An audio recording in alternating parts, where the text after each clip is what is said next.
sianin a siamsa tam siatleitung hi Khelna thaanghuaina siatchinteng luadimta Sina le manthaina'n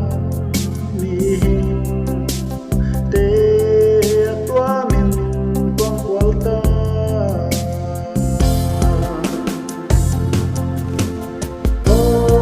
Sanggam ngaikhi'n Pasianin at tongchiemte banbanin tungta zia'n Khrist hing peikia Naita thei unlen siang zuannaw'n abeima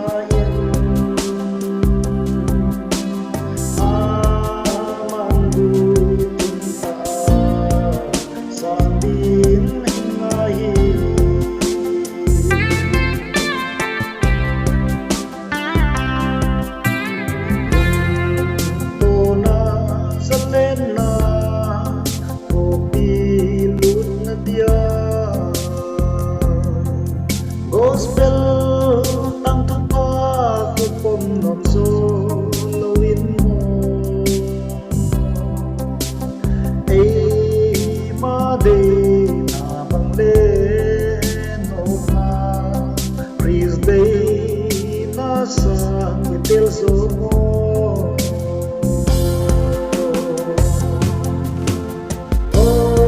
Sanggam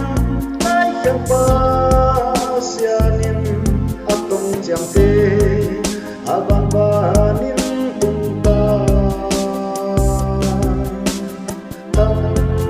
zia'n Khrist hing peikia Naita thei unlen siang zuannaw'n abeima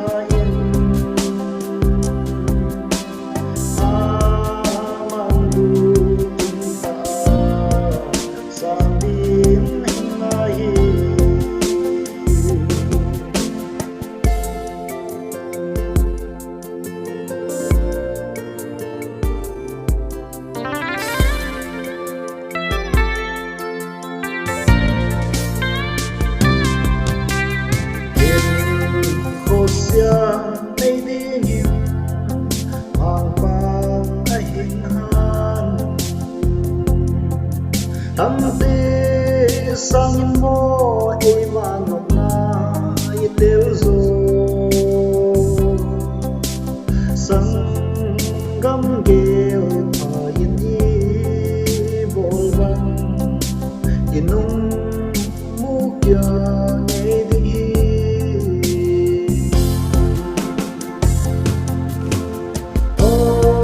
Sanggam ngaikhi'n Pasianin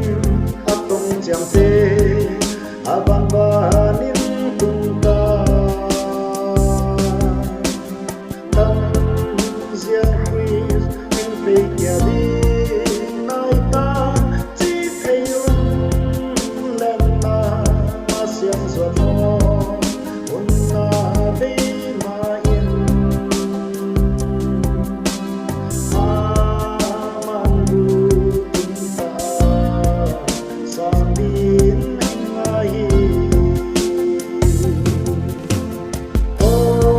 Sanggam